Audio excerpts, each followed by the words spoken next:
Alright, hi guys, welcome to the Electricmotorgp show. My name is Nee and we are at the Jakarta International Motor Show. Sorry, the Indonesian International Motor Show in Jakarta. And one of the cars that I really wanted to get behind to test drive for this, and one of the reasons why I did come to the show, was to get it behind the Geely EX5. Why did I want to get behind the Geely EX5? I felt that this car is probably one of the cars to look out for in 2025. If you remember my video on EVs for seniors, this was one of the cars I recommended. Why did I recommend this car? It's easy to get in and out of. It's got a decent boot space, about 400 litres. It's not too nippy, but it does do the job. It does 0 to 100 in about 6.9 seconds. It's got a 160 kilowatt motor on the front, and despite the fact that it's a front wheel drive, it does handle very well from all the other reviews I've come across. So, but I wanted to test drive it myself, see how it went, understood what it looked like. And if you look at in front of you right now, I've just put it into reverse. It's got 360-degree cameras on it. It sits well. It's got a nice HUD. The HUD gives you the speed limit, it gives you the way the car itself looks like, and gives you enough information for you to start to think about, oh my god, am I safe driving? And the answer is probably yes. The only problem I had with it, like I said earlier on, was whether or not Geely was going to fumble this particular car in the Australian market because of their pricing plans. But before we get into pricing, let's see how it handles. Are we ready? Let's go for a drive. Yes, let's go. Okay, so the ladies in the back wanted to know whether or not this car was sexy to drive, how it handles. Now, Geely benefits from something most of the Chinese cars haven't really done, and I'll explain that to you. The Chinese cars are notorious for being very, very soft, and there's a reason for that. Chinese roads are very bumpy, and they're mostly straight line roads, which means that most of their cars are designed to be comfortable rather than for good handling.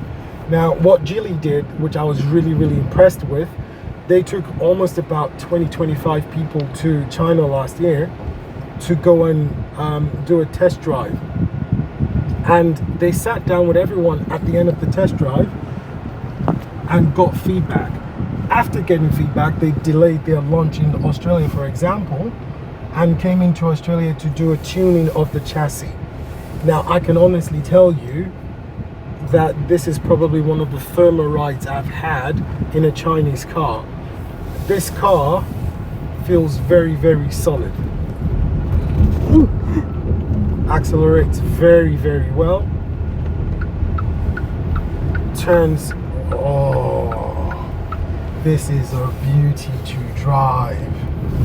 I'm having fun. Maybe a little bit too much fun. Maybe a little bit too much fun. I do apologize to other people in the car. Geely, well done. You listened. You fixed the chassis. It's firmer. It corners much better. Much, much better than I would have given credit for. Right, let's see how the suspension does.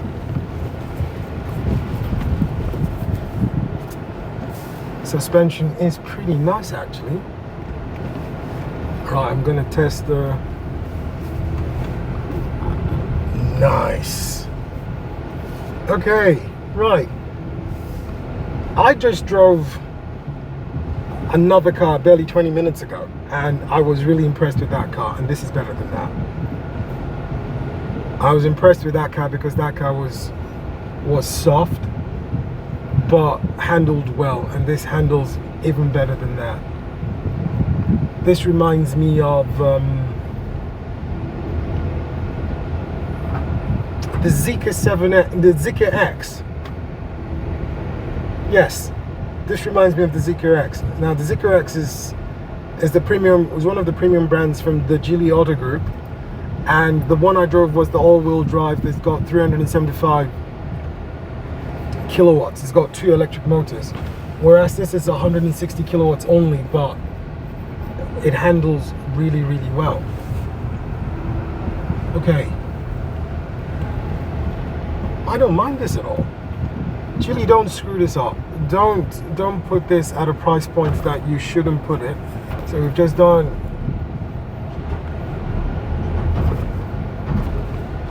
It looked like the camera switched when you climbed the bump. Yes. So that once one of the safety features on most of the cars now, especially the ones coming out of China, is when you indicate, the cameras will come on.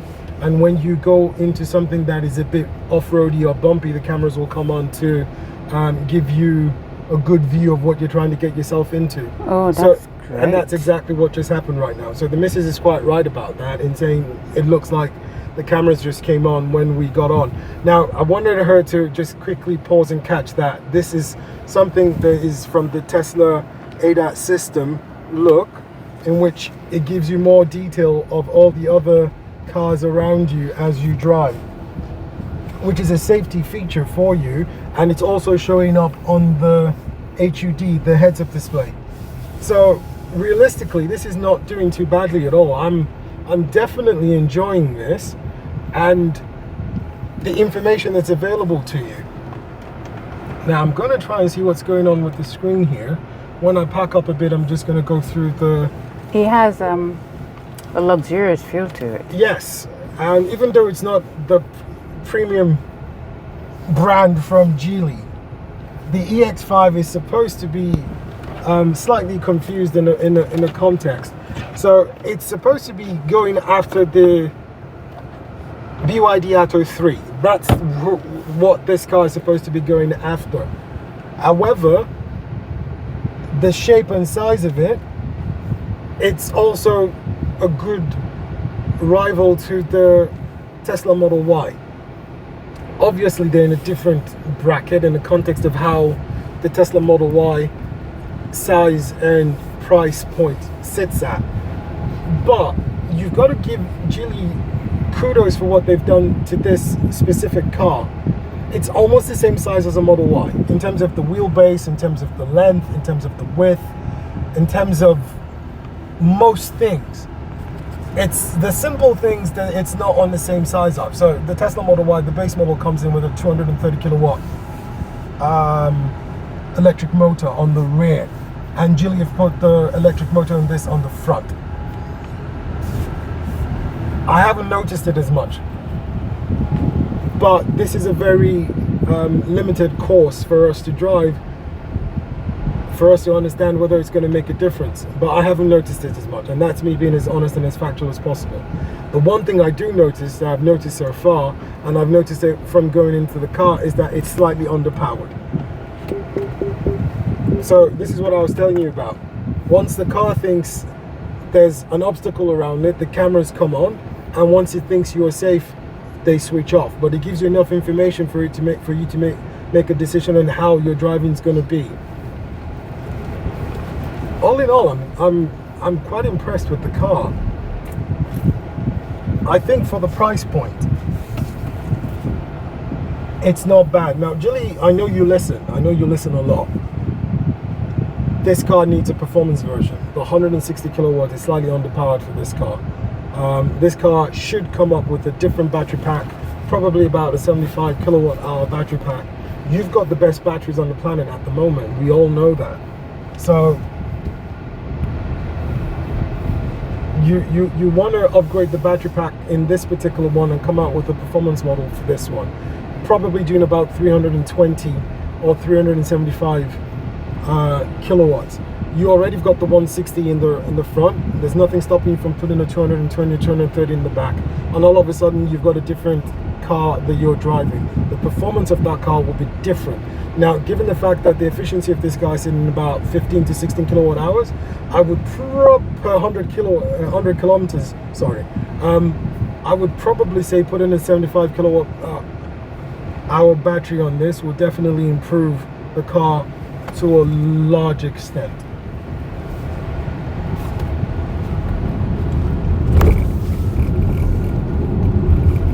The acceleration on this car is not too bad, even though I still feel it's slightly underpowered.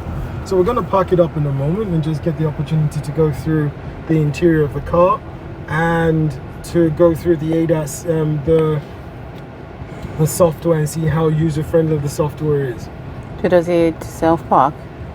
I don't know. Does the car self-park? Bisa self-park nggak? Bisa parkir sendiri? Belum bisa. No, not yet, sir. Okay.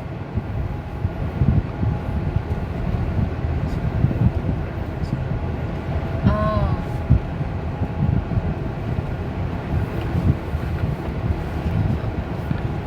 So, back in here? Yeah.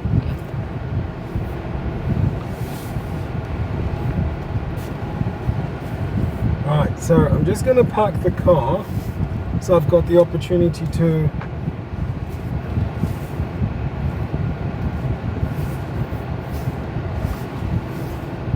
look at the interior, go through the software in a little bit more detail. I really enjoy driving this car. I know. It has a spacious cabin as well. The cabin is quite spacious, you're quite correct. It's if you look, you're sitting very comfortable and the guy Very behind you is sitting very comfortable as well. It feels rather luxurious despite the price point.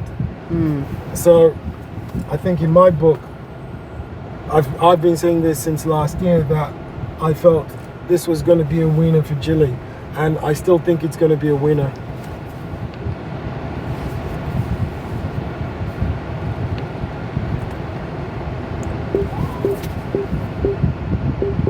The design is minimalistic and it has a futuristic kind of shape does. to it, like in this cabin, the side of the cabin.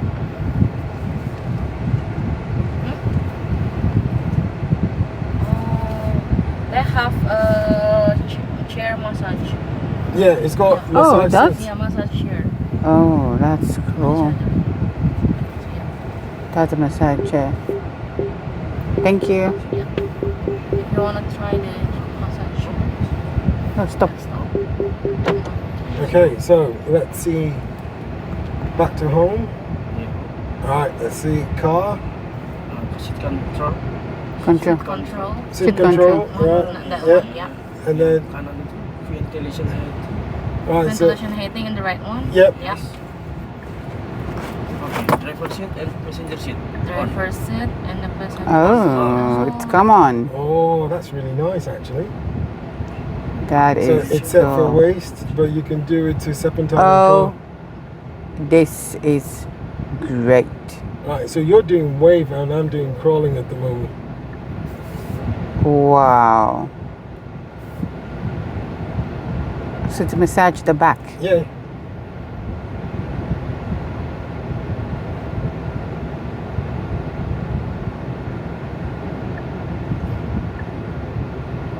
Oh, we can go cool as well. Yeah.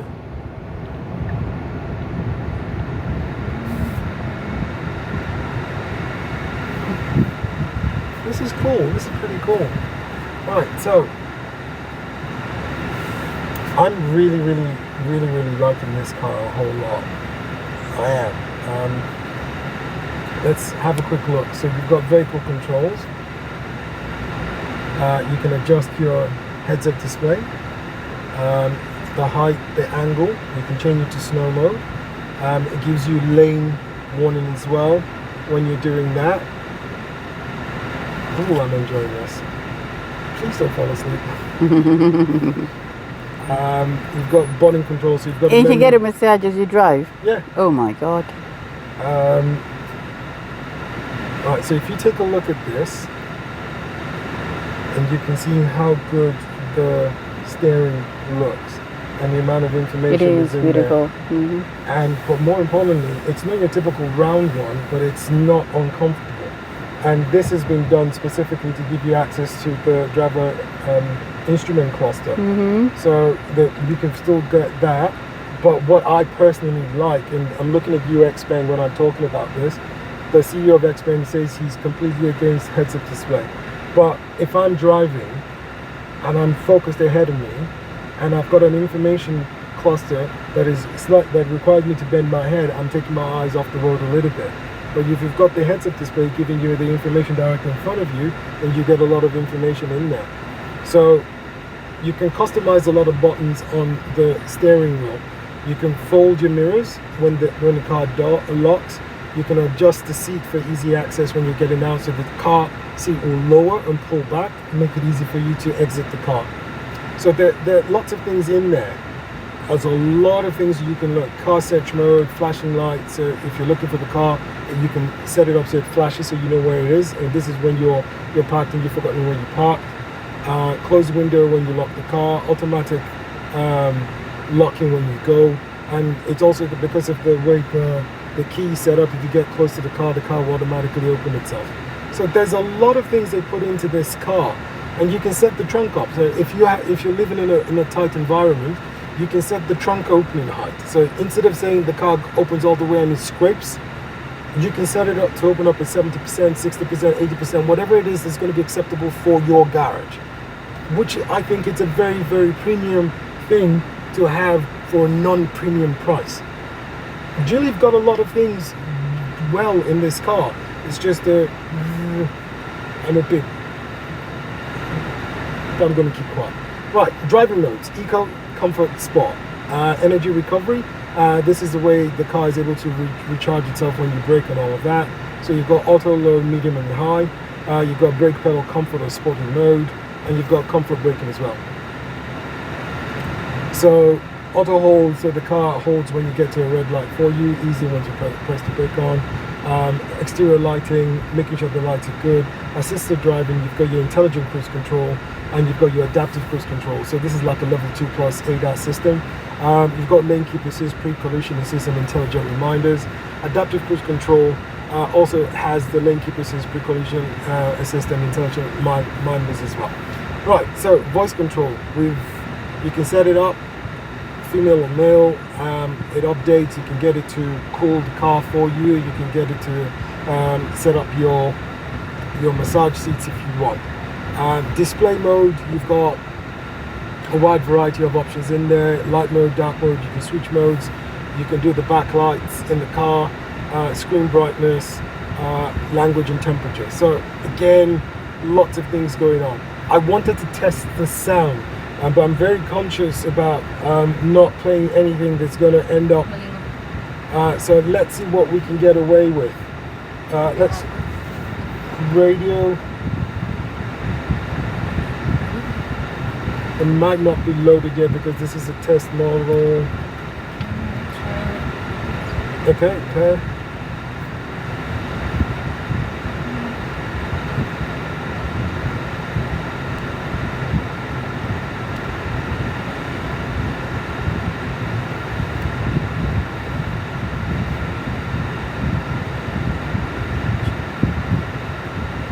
Fly Me Auto. So Geely did get this right, and this video was recorded in February, and Geely had their launch in March. And in Australia, they've been able to come up with 2 price points for the car. So the base model is known as the EX5 Complete, comes in at 40,990, and the upper spec model is named Inspire and comes in at 44,990. This seems to be a very, very good price point for Geely in the sense that they've managed to undercut the Kia EV3. They've also managed to undercut the Kia EV5, which is a similar size to this, similar specs in terms of the charging and in terms of the capacity of the car, but it's got a bigger battery and therefore it's got a better range than the Geely EX5. However, for the price point, which is roughly about $10,000 to $15,000, depending on the spec you get, Geely have been able to successfully negotiate this market in a way in which they've been able to attract attention to themselves. In addition to getting the pricing right, Geely have also done a few things as extras that they've added on to their initial launch. So if you were to buy the car as part of the launch process, you'd get 3 years complimentary scheduled servicing for the car. You'd also get 1 year complimentary public charging with EV networks to the tune of about 1,000 kilowatt hours. You also get a free EV home charger delivered to you, and you get your premium paint as part of the car itself for free. So all of this ends on the 31st of April.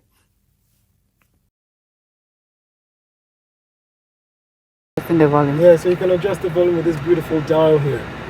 Pretty nice actually. Right, okay, so we've gone through the car. I really like the car. Geely, I've been pleading with you for 3 videos now. Please don't fumble the bag with this one. Get the pricing right for Australia. Get the pricing right for most of your markets. This car is going to be a winner for 2025. I predicted that from late last year, and I still believe that this car is going to be a winner for 2025. Right, thank you everyone. If you've really enjoyed the video, please like, share and subscribe, and look out for the next one. We've got a few more cars that are coming in your way very shortly. We are definitely going to be trying to get you in the Sea Lion 7 today. We're also going to try and get the missus to actually test drive the Kia EV9 GT line. So there's a lot of options that we're going to be doing. Stick to the channel and we'll see you soon. Thank you.